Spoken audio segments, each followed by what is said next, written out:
काम करो ऐसा कि पहचान बन जाए, हर कदम ऐसा चलो कि निशान बन जाए। यहाँ जिंदगी तो हर कोई काट लेता है, लेकिन जिंदगी जिओ इस कदर की मिसाल बन जाए.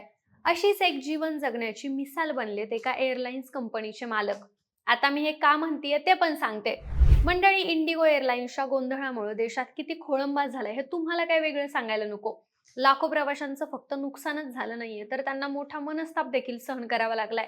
त्यामुळेच इंडिगोवर कारवाई करत सरकारनं नवीन विमान कंपन्या सुरू करायला परवानगी दिली आहे. यापैकीच एक विमान कंपनी म्हणजे शंख एअरलाइन्स, जिला अलीकडेच एनओसी देण्यात आली आहे. या कंपनीची विमानं लवकरच उड्डाण करणार आहेत. पण मंडळी, या विमान कंपनीपेक्षा या कंपनीच्या मालकाची जबरदस्त चर्चा सुरू आहे. या चर्चेमागची कारण नेमकी काय आहेत? या मालकाचा प्रेरणादायी प्रवास कसा आहे? ही कंपनी कशी सुरू झाली? या सगळ्या प्रश्नांची उत्तरं जाणून घेऊयात या व्हिडिओमधून. नमस्कार, मी निशा हिंगे आणि तुम्हाला तर माहिती आहे आपला विषयच भारी आहे. मंडळी, नागरी विमान वाहतूक मंत्रालयानं नुकतंच देशातल्या 3 नव्या विमान सेवा कंपन्यांना परवानगी दिली आहे. या 3 विमान कंपन्यांपैकी एक म्हणजे शंख एअरलाइन्स. उत्तर प्रदेशचे रहिवासी असलेल्या श्रवण कुमार विश्वकर्मा यांनी ही कंपनी स्थापन केली आहे. मात्र त्यांच्या कंपनीपेक्षा ते स्वतःच जास्त चर्चेत आलेत. आता ते का? तर 35 वर्षाचे असलेले विश्वकर्मा 7 वर्षांपूर्वी कानपूरच्या रस्त्यांवर लोडर आणि टेम्पो चालक म्हणून काम करत होते.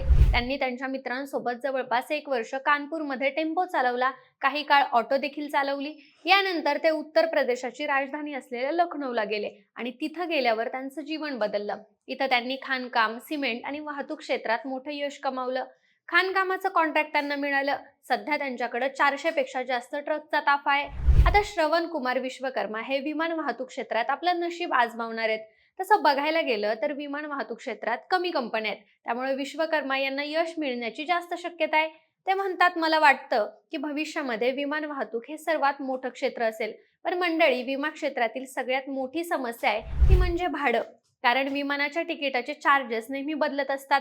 मात्र याबाबत विश्वकर्मा यांनी आपली भूमिका स्पष्ट केली आहे. श्रवण सांगतात की त्यांच्या विमानांमध्ये गतिमान भाडे प्रणाली नसेल. सकाळी जे चार्जेस असतील तेच संध्याकाळी असतील. म्हणजेच वेळेनुसार तिकिटाचे चार्जेस वाढणार नाहीत. सण आणि इतर उच्च मागणीच्या काळात पारदर्शक भाडेवाढीवर लक्ष केंद्रित केलं जाईल. मी सर्वसामान्य कुटुंबातून आलोय, त्यामुळे सर्वसामान्य लोकांना कोणत्या अडचणींना सामोरं जावं लागतं हे मी जवळून पाहिलंय. त्यामुळे इतर कंपन्यांप्रमाणे तिकिटाचे दर मी वाढवणार नाही, असं देखील श्रवण यांनी सांगितलं. सुरुवातीला विमानं एअरबस कंपनीची असतील आणि त्यांची संख्या देखील मर्यादित असेल. परंतु भविष्यात जास्त विमानं खरेदी केली जातील आणि नंतर काही वर्षांनी आंतरराष्ट्रीय उड्डाणं देखील सुरू होतील.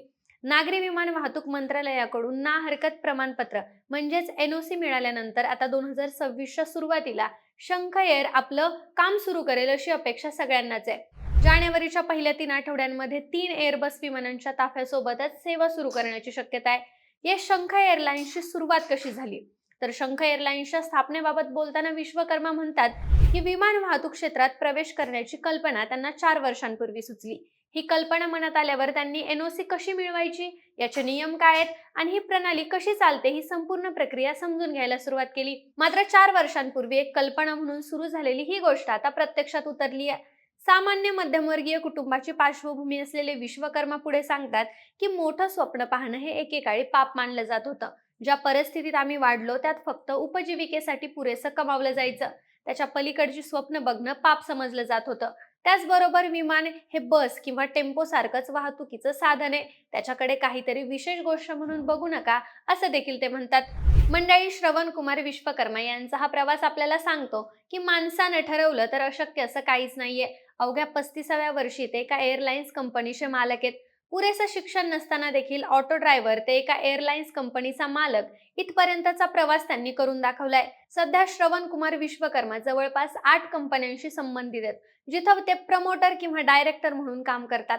मंडळी, श्रवण कुमार विश्वकर्मा यांचा हा प्रवास तुम्हाला कसा वाटला हे आम्हाला कमेंटमध्ये नक्की सांगा आणि सोबतच आपल्या विशेष भारी या चॅनलला सबस्क्राईब करायला विसरू नका. धन्यवाद.